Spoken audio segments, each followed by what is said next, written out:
नमस्कार, मी समीक्षा हेमंत देशमुख। आपण पाहत आहात इंडिया लाईव्ह 24 मराठी। पाहूयात एक वेगळी बातमी। नवी मुंबईला लोकसंख्येच्या तुलनेत राज्य सरकारने 40% कमी लसी दिल्याचा आरोप भाजप नेते गणेश नाईक यांनी केलाय। कोरोना लसींचा पुरवठा करण्यासंदर्भात कोणत्याही प्रकारचं राजकारण करू नका असा इशाराही नाईक यांनी सत्ताधारी पक्षाला दिलाय। तसंच ठाण्याला व कल्याण डोंबिवलीला जसा लसींचा पुरवठा केला आहे तसाच नवी मुंबई शहराला करावा अशी मागणीही नाईक यांनी राज्य शासनाकडे केली आहे। नवी मुंबईहून अमोल कांबळे यांचा रिपोर्ट। आमची लोक सुद्धा असं आम्ही सुद्धा त्या यंत्रणेमध्ये भाग नाही घ्यायचा। लोकांना तुम्ही तुमची अडचण असेल लेखी पत्राने कळवा आणि तिथे तुम्ही थांबा। म्हणून सुरजी सांगितलं मुद्दा अतिशय काही हॉस्पिटलचा जो डेथ पर्सेंटेज आहे तिथे जवळजवळ 550-600 रोज लसीकरण। माझं म्हणणं आहे की माननीय पंतप्रधान नरेंद्र मोदी यांची भूमिका आहे प्रत्येक घटकाला मिळालं पाहिजे। माननीय मुख्यमंत्र्यांनी 25 वर्ष सांगितलं, अतिशय चांगली बाब आहे। बाब अशी आहे की ठाणे जिल्ह्यातील कल्याण महानगरपालिका ठाणे महानगरपालिकेला लोकसंख्येच्या अनुषंगाने जे लसीचा पुरवठा होतो तो 40% कमी प्रमाण नवी मुंबईला दिले गेलेले आहे। ही फार भयानक बाब आहे। माझं म्हणणं आहे की तुमचा राज्य सरकारच्या फंडातल्या काही रकमा तुम्हाला सरा करता तुम्ही तिथं अन्याय केलेलाच आहे, परंतु कोरोनाच्या कालखंडामध्ये जी लस उपलब्ध केली जाते तिच्यामध्ये असा दुजाभाव करणं हे महापाप आहे। आणि म्हणून माझी राज्य शासनाला म्हणजे सूचना वजा विनंती आहे की तुम्ही अशा बाबतीमध्ये हा दुजाभाव करू नका। गोरगरिबांचे जीव तुमच्या जर का कुठे राजकीय हेतू करता जर जाणार असतील तर ही बाब गंभीर आहे। म्हणून माननीय आयुक्त महोदयांना मी सांगितलं, आम्ही पत्र दिले मुख्यमंत्र्यांना, उपमुख्यमंत्री, आरोग्यमंत्री, आरोग्य सचिव, परंतु तुम्ही सुद्धा तुमच्या पातळीवर ही अशा प्रकारच्या अन्यायाची बाब घडते। ठाण्याला जर 100 लोकांकरता जर तुम्ही 55% लोकांना देणार असाल तर नवी मुंबईमध्ये तो पण 55% मिळाला पाहिजे। कल्याणला पण तसे मिळाला। आमचं असं म्हणणं नाही की त्या लोकांना देऊ नका, त्यांना दिलं पाहिजे, परंतु त्यांना देताना नवी मुंबईच्या लोकांना अन्याय करत असाल तर ती बाब दुरुस्त करा असं आम्ही म्हटलेलं आहे। औरंगाबाद जिल्ह्यातील वडगाव कोल्हाटी येथील जिवाजी महाले चौकात नाभिक सेवा संघाच्या वतीने सलून दुकान 30 एप्रिलपर्यंत बंद राहतील या शासन निर्णयाला तीव्र विरोध करण्यात आला। या जाचक शासन निर्णयामुळे सलून चालकावर उपासमारीची वेळ आली असून शासनाने त्वरित नवीन नियमावली तयार करून वीकेंड लॉकडाऊनमध्ये सलून व्यवसायाचा समावेश करावा अशी मागणी नाभिक समाजाच्या वतीने करत शासनाने 5 तारखेस निर्गमित केलेल्या आदेशाची नाभिक समाजाच्या वतीने होळी करण्यात आली। यावेळी नाभिक सेवा संघाचे संस्थापक अध्यक्ष श्री महादेव भाले, प्रदेश कार्याध्यक्ष विजय अवधूते, प्रदेश संपर्क प्रमुख आबासाहेब बोरुडे, जिल्हाध्यक्ष विजय तोडकर, शाखाध्यक्ष आबासाहेब तोडकर, सुरेश सेजूळ, बळीराम यांची उपस्थिती होती। औरंगाबादहून गजानन राऊत यांचा रिपोर्ट। 30 एप्रिलपर्यंत सलूनचे दुकान बंद राहतील हा जो शासनाने निर्णय घेतलेला आहे हा महाराष्ट्रातील 35 लाख सलून चालकांना मान्य नाही आहे। त्यामुळे महाराष्ट्रातील 35 लाख सलून बांधव या निर्णयाचा विरोध करत आहेत। नुसता विरोध करत नाही तर शासनाने जो निर्णय काढलेला आहे त्याची होळी करून आम्ही त्याचा निषेध व्यक्त करत आहोत आणि शासनाला सांगू इच्छितो की आपण जो निर्णय घेतलेला आहे तो त्यावर फेरविचार करावा। सलून चालकांना नियम व अटी शर्ती लावून सलून व्यवसाय करायला परवानगी द्यावी। आज शासनाने एकीकडे म्हणते अर्थचक्राला ब्रेक नको, मोठमोठ्या उद्योगांना परवानगी आणि छोट्या छोट्या व्यवसायाला बंदी, हा भेदभाव करणारा निर्णय शासनाने घेतलेला आहे। यामुळे सलून चालकावर उपासमारीची वेळ आलेली आहे। कोरोनानं मरण्याच्या अगोदर तो उपासमारीनं मरण्याची वेळ आज त्याच्यावर येऊन टेपलेली आहे। त्यामुळे आम्ही शासनाच्या या निर्णयाचा निषेध करतो। आज एकीकडे शासन लग्न कार्यासाठी 50 लोकांना परवानगी देते, एका ऑटो रिक्षामध्ये 3 व्यक्तींना परवानगी देते। आमचे सलूनचे दुकान 10 बाय 10चे असते, त्याच्यामध्ये नियम अटी जर लावल्या तर आम्ही एक कस्टमरला व्यवस्थितपैकी हँडल करू शकतो। तर शासनानं नाभिक समाजाला नियम अटीची शर्ती लावून परत हा सलून व्यवसाय करायला परवानगी द्यावी अशी आमची इच्छा आहे। पंढरपूर शहरातील व्यापाऱ्यांची सर्व दुकानं सुरू करण्यात यावीत यासाठी महाराष्ट्र नवनिर्माण सेनेचे प्रदेश सरचिटणीस दिलीप बाबू धोत्रे यांच्या नेतृत्वाखाली निवेदन देण्यात आले. तसंच पंढरपूर शहरातील सर्व व्यापारी बांधवांनीही निवेदन दिले. गेल्या वर्षात कोरोनामुळे लॉकडाऊन लावला होता, त्यावेळेस देशासह राज्यातही छोटे मोठे व्यापाऱ्यांचे उद्योग व्यवसाय बंद होते. अशातच राज्य सरकारने आठवडा लॉकडाऊन सुरू केला होता. त्यानंतर कळत नकळत अचानकच पूर्ण करण्याचा निर्णय घेतला. अशा परिस्थितीमध्ये व्यापारी तर लांबच, शेतकऱ्यांना सुद्धा शेतीमाल विकण्यासाठी अडचणी येऊ लागले होते. यामुळे पंढरपूर शहरातील छोटे मोठे व्यापाऱ्यांची दुकानं उघडण्यात यावी असे आशयाचे निवेदन महाराष्ट्र नवनिर्माण सेनेचे प्रदेश सरचिटणीस दिलीप बाबू धोत्रे यांच्यासह सर्व छोटे मोठे व्यापाऱ्यांनी मिळून पंढरपूर नगरपालिकेचे मुख्याधिकारी मानोकर यांना देण्यात आले. यावेळी उपविभागीय पोलीस अधिकारी विक्रम कदम, मुख्याधिकारी अनिकेत मानोरकर, पोलीस निरीक्षक अरुण पवार, उपमुख्याधिकारी सुनील वाळुसकर, सर्व व्यापारी बांधव उपस्थित होते. पंढरपूरहून नवनाथ खिलारे यांचा रिपोर्ट. आता कुठे तर शासनाने दुकाने उघडण्यास परवानगी दिली होती. संपूर्ण वर्षभर व्यापारी कर्जाच्या खाली डुबलेले आहेत. सगळ्यांची दुकानं बंद असलेली, अक्षरशः उपासमारीची वेळ आलेली आहे. व्यापाऱ्यांची वेळ, त्यांच्याकडे काम करणाऱ्या कामगारांची अशीच दशा झाली होती. आत्ता कुठं तर या महिन्यामध्ये दुकानं चालू झाली होती. माननीय मुख्यमंत्र्यांनी परवा पत्रकार परिषदेत सांगितलं होतं की वीकेंड लॉकडाऊन म्हणजे शनिवारी रविवारी बंद आणि 5 दिवस चालू राहतील. आदल्या दिवशी पत्रकार परिषद घ्यायची, दुसऱ्या दिवशी शासनाने आदेश काढायचे की 8 दिवस बंद, म्हणजे पूर्ण 30 एप्रिलपर्यंत बंद. हे सरासर 400 दिसीपान आहे. त्यांनी संपूर्ण महाराष्ट्राची फसवणूक केली आहे, व्यापाऱ्यांची फसवणूक केली आहे, संपूर्ण जनतेची फसवणूक केलेली आहे. वास्तविक आम्ही उपाशी मरत आहोत. आज आम्ही प्रशासनाकडे अशी मागणी केली आहे की आमची काय वीकेंड लॉकडाऊन शनिवार बंद असलं तर आम्हाला 5 दिवस दुकाने उघडी करण्यासाठी परवानगी द्या. आणि पंढरपूरचा जर विचार केला तर बाहेरून येणाऱ्या भाविक भक्तांवर पंढरपूरची गुजराण अवलंबून आहे. आणि जर सगळंच बंद केलं तर आता उपाशी मारण्याशिवाय दुसरा पर्याय जनतेसमोर राहिलेला नाही. त्यामुळे आज या ठिकाणी मी प्रशासनाला निवेदन द्यायला आलो होतो. पंढरपूर शहरातील सर्व व्यापारी बांधवांना विनंती करतो की आपण कसलीही काळजी करण्याचं कारण नाही. येत्या 2 दिवसामध्ये जर यावर निर्णय नाही निघाला, तोडगा नाही निघाला तर महाराष्ट्र नवनिर्माण सेनेच्या वतीनं तीव्र असं आंदोलन करण्यात येईल आणि व्यापारी महासंघाच्या पाठीशी महाराष्ट्र नवनिर्माण सेना सदैव खंबीरपणे ठाम उभी राहणार आहे. व्यापाऱ्यांची 2-3 चांदवड येथील काळखोडे गावातील घराला आग तर गॅस टाकीचा स्फोट होऊन 2 जण गंभीर जखमी झाले. चांदवड तालुक्यातील काळखोडे येथे राहत्या घरात विजेचे शॉर्टसर्किटमुळे आग लागून संपूर्ण घराची राख झाली आहे. तर यावेळी घरातील गॅस टाकीचा अचानक स्फोट होऊन त्यात 2 जण गंभीर भाजले गेल्याने त्यांना 108 रुग्णवाहिका तिच्यातून उपचारासाठी चांदवड उपजिल्हा रुग्णालयात उपचारासाठी दाखल केले.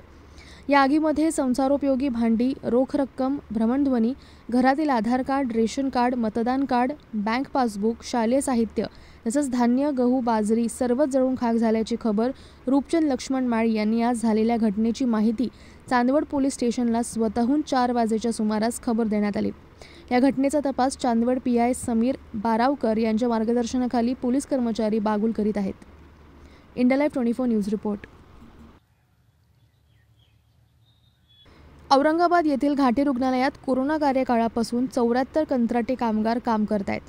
अतिशय तोकडे वेतनात जीव धोक्यात घालून अंगावर PPE किट नसताना सुद्धा कोविड रुग्णांची शुश्रूषा करण्याचे काम हे कामगार इमाने इतबारे करीत आहेत. मिळणाऱ्या वेतनात कुटुंबाचा उदरनिर्वाह होत नसल्याने या कामगारांवर वेतनवाढीसाठी उपोषणाची वेळ आली आहे. गेल्या 148 दिवसांपासून आपल्या वेतनात वाढ व्हावी, वेतन वेळेत मिळावं, नोकरीत कायम करावं म्हणून हे कामगार घाटी हॉस्पिटल लगतच उपोषण करत आहेत. अनेकदा पालकमंत्री, खासदार, आमदार, जिल्हाधिकारी यांनी घाटी रुग्णालयाला भेटी देऊन परिस्थितीची पाहणी केली, परंतु उपोषणास बसलेल्या कामगारांकडे मात्र यांनी दुर्लक्ष केले. झोपेचं सोंग घेणाऱ्या प्रशासनाला जाग यावी याकरिता आज आयटकच्या वतीने कामगारांच्या विविध मागण्यांचे निवेदन जिल्हाधिकारी सुनील चव्हाण यांना देण्यात आले. या निवेदनात कामगारांना कायम सेवेत सामावून घ्यावं, पगारीत वाढ करावी, थकीत बोनस देण्यात यावं, घाटीत कर्तव्य बजावताना शहीद झालेल्या कोरोना योद्ध्यांच्या वारसांना 50 लाखांची मदत तातडीने द्यावी, अशा विविध मागण्या निवेदनात करण्यात आल्या. यावेळी महाराष्ट्र कामगार संघटना संलग्न आयटकचे सचिव ॲडव्होकेट अभय टाकसाळ, महेंद्र मिसाळ, आनंद सुरडकर, अभिजित बनसोडे, नंदा हिवराळे, विकास गायकवाड, ज्योती खरात, विद्या हिवराळे, सविता घागरे आदींची उपस्थिती होती. India live 24 news report. हां सर, गेल्या 148 दिवसांपासून शासकीय वैद्यकीय महाविद्यालय रुग्णालय औरंगाबाद येथे घाटीतील कथित कंत्राटी कामगार कोविड योद्ध्यांचं उपोषण सुरू आहे। अत्यंत तोकडा असं 5 ते 6 हजार रुपयाचा पगार मिळतो। स्वच्छतेपासून तर लोकांच्या रुग्णांच्या डायपर बदलण्यापर्यंतचे सगळे कामं या कोविड योद्ध्यांनी केली आणि जिल्हाधिकारी सुनील चव्हाण कलेक्टर ऑफिसमध्ये येतात, आमदार येतात, खासदार येतात, मंत्री येतात, गाडीत बसून निघून जातात, परंतु एकदा 148 दिवसात एकदा देखील या अधिकारी आणि मंत्र्यांनी लोकप्रतिनिधींनी एकदाही थांबून या उपोषणार्थींची विचारपूस केलेली नाही। आज आम्ही जिल्हाधिकारी सुनील चव्हाण यांना निवेदन दिलं आणि या कामगारांचं कोविड योद्ध्यांचा पगार हा 5,000 वरून 25,000 रुपये करा अशी मागणी केली। त्याचबरोबर त्यांना एक ड्रेसच्या ऐवजी 2 गणवेश द्या अशी मागणी केली। त्याचबरोबर यांना सेवेत सामावून घ्या अशी मागणी आम्ही केलेली आहे। त्याचबरोबर जे 4 कोविड योद्धे शहीद झाले त्यांच्या कुटुंबियांना आत्तापर्यंत कबूल केलेले 50 लाख रुपयाचा विमाची रक्कम अजून मिळालेली नाही। अशा अनेक मागण्या आम्ही त्यांना केल्या। त्यांनी आम्हाला विनंती केली आहे की आपण तात्पुरता हे उपोषण मागे घ्या, माझ्यावर विश्वास ठेवा। जिल्हाधिकारी साहेब, आम्ही तुमच्यावर विश्वास ठेवतो, परंतु जर लवकरात लवकर यांच्या मागण्या मंजूर झाल्या नाही, दर महिन्याच्या 10 तारखेच्या अगोदर पगार मिळाला नाही, पगारवाढ झाली नाही, तर आम्ही तीव्र आंदोलन करू। तुमच्या टाळ्या थाळ्या आणि तुमच्या पोकळ शब्दांवर आम्ही जास्त काळ विश्वास ठेवणार नाही। आपण नवीन कलेक्टर झालेला होता, आम्ही आपल्याला पहिल्यांदा भेटलो आणि आपण विनंती केल्यामुळं या काळामध्ये आम्ही आपल्याला पहिल्यांदा मदत करत आहोत, परंतु आपण दिलेलं आश्वासन नाही पाळलं तर आम्ही तीव्र आंदोलन करू असा इशारा आम्ही देत आहोत। मी ॲडव्होकेट कॉम्रेड अभय टाकसाळ, महाराष्ट्र कामगार कर्मचारी संघटनेचा सेक्रेटरी। औरंगाबाद जिल्हा व्यापारी महासंघाच्या वतीने जिल्हाधिकारी सुनील चव्हाण यांना निवेदन देऊन बाजारपेठा तसंच आस्थापना चालू करण्याची मागणी करण्यात आली। वेळोवेळी प्रशासनाने जाहीर केलेल्या लॉकडाऊनचं व्यापारी बांधवांनी पालन केल्याने व्यापारी बांधवांचे फार मोठे आर्थिक नुकसान झाले असून याने व्यापारी वर्ग आर्थिक डबघाईस आला असून त्यातच ब्रेक द चेनच्या माध्यमातून शासनाने 30 एप्रिलपर्यंत बाजारपेठा तसंच आस्थापना उघडण्यावर आणलेली बंदी व्यापारी वर्गावर अन्यायकारक ठरणारी आहे। प्रशासनाने त्वरित बाजारपेठा तसेच आस्थापनावर घातलेले बंदचे निर्बंध हटवावे, तसंच लॉकडाऊन कार्यकाळात झालेल्या नुकसान भरपाईचं व्यापाऱ्यांना आर्थिक पॅकेज द्यावं, अन्यथा सामूहिक आत्मदहनाला परवानगी द्यावी अशी मागणी औरंगाबाद जिल्हा व्यापारी महासंघाकडून देण्यात आलेल्या निवेदनात करण्यात आली आहे। यावेळी औरंगाबाद जिल्हा व्यापारी महासंघाचे अध्यक्ष जगन्नाथ काळे, उपाध्यक्ष अजय शहा, मराठवाडा चेंबरचे अध्यक्ष प्रफुल्ल मालाणी, सचिव लक्ष्मीनारायण राठीसह आदी व्यापारी वर्गाची उपस्थिती होती। औरंगाबादहून गजानन राऊत यांचा रिपोर्ट। आज औरंगाबाद जिला व्यापारी महासंघ की ओर से सभी व्यापारियों की होने वाली दिक्कतों को लेकर के आज हम यहाँ पर कलेक्टर ऑफिस में कलेक्टर साहब को निवेदन देने आए हैं। और इस निवेदन में हमने ये कहा है कि हमारे पिछले 1 साल से दुकानों के कारोबार में बड़ी दिक्कतें आई, हम पूरे नुकसान में हैं। उसके बावजूद भी हम लोग जो है तो सरकार के साथ हाथ में हाथ मिला के काम करने के लिए तैयार है, कोरोना भगाने के लिए तैयार है। तो हमारे दुकानों पे मास्क, सैनिटाइजेशन, हम सब लोगों का वैक्सीनेशन, हमारे काम करने वाले लोगों का, ये सब चीज़ों का हम पालन करके हमारे दुकानें खोलने का समय देना चाहिए। पूरा दिन हो, आधा दिन हो, कुछ तो भी बंधन डालना चाहिए और बंधन के साथ हमारे दुकानें खोलने के लिए हमने उनको मांग की है। अगर ये नहीं करते हैं तो शासन की ओर से हमें हमारे व्यापारियों को और हमारे साथ में काम करने वाले परिवारों को शासन ने पैकेज देना चाहिए। भारत स्वतंत्र हुआ तब से लेके सभी घटकों को शासन ने मदद की है, केंद्र शासन हो, राज्य शासन हो, लेकिन व्यापारियों को आज तक कभी कोई तरह की मदद हुई नहीं है।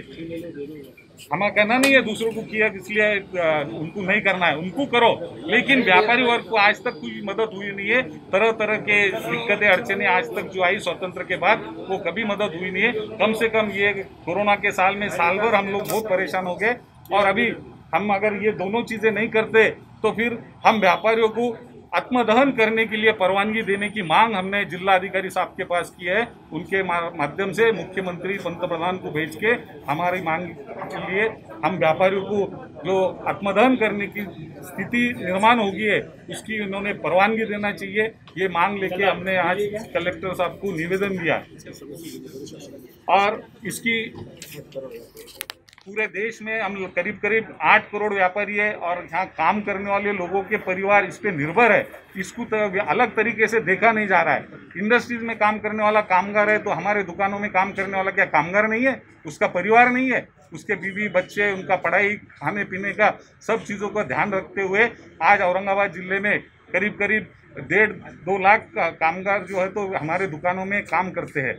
30-40 हज़ार व्यापारियों की दुकान में 4-5 लोग भी एवरेज में लगाए तो 1.5 से 2 लाख कामगार काम करते हैं, उनका परिवार निर्भर है। तो ये सब चीज़ों का ध्यान में रखते हुए शासन ने तुरंत से इसका ख्याल करना चाहिए, या तो कुछ बंधन डाल के आधे दिन का दुकान खोलने का मौका देना चाहिए, नहीं तो फिर हमें पैकेज देना चाहिए, नहीं तो फिर आत्मदहन करने की हमें परमिशन देना चाहिए। आज हमने लिस्ट हमारे सब व्यापारियों को उनके पास सबमिट की है कि हम आत्मदहन करना चाहते हैं।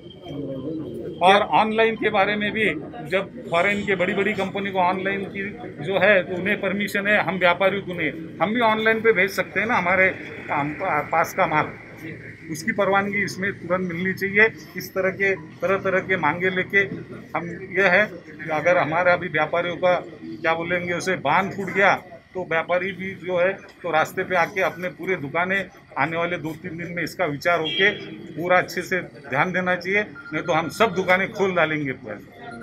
ये लोक प्रतिनिधि वालों से कुछ बातचीत हुई क्या आपकी? क्या बोले? इस संदर्भ में लोक प्रतिनिधि जो है शहर जिले के, हाँ, शहर के सभी लोक प्रतिनिधियों को, सभी पार्टी के खासदार, आमदार, मंत्री, सबसे हमने व्यापारी महासंघ जो है सभी सियासत वालों को संपर्क में, सभी पार्टियों के सभी आमदार खासदार लोगों के उनको भी बोला गया हमारी दिक्कतें हमारी सब समझ लो।